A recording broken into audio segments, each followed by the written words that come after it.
আজকে একটা বিশেষ দিন ছিল। বিশেষ দিনটা হলো দোল পূর্ণিমা। আর আমাদের বাড়ি নারায়ণ আছে, তাই দোল পূর্ণিমা বুঝতেই পারছো, সিন্নি তো দিতেই হবে। নারায়ণের সিন্নির জন্য আমি সকাল 6:30টায় উঠে পড়েছি, উঠে পড়ে স্নান করে নিয়েছি, নিয়ে এবারে পুজোর জোগাড় করছি। দেখো, সব ফলগুলো আস্তে আস্তে ধুয়ে নিচ্ছি।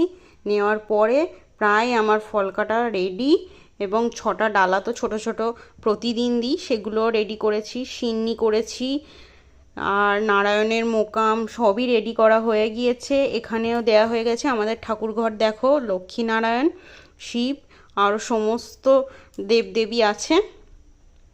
আর আমাদের কিন্তু দুটো প্রদীপ দেয়া হয়, একটা ঘিয়ের প্রদীপ আর একটা এমনি প্রদীপ। আর ঘিয়ের প্রদীপটা দেয়া আমি শুনেছি খুবই শুভ, তাই আমরা দুরকম প্রদীপ দিই। এখানে পঞ্চপ্রদীপও আমি রেডি করে নিয়েছি। আর জানো তো, আমাদের প্রতি পূর্ণিমাতেই সিন্নি দেয়া হয়।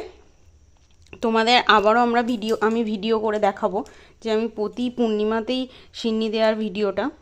এখানে ঠাকুরমশাই এখনও আসেননি। এবারে দেখো, ঠাকুরমশাই এসে গেছে। এবারে পুজো হচ্ছে, ধুনো দিয়েছি, শাঁখ ঘন্টা বাজছে। তোমাদের বাড়িতেও কি প্রতি পূর্ণিমাতে সিন্নি হয়? আমাকে কিন্তু কমেন্টে জানিও।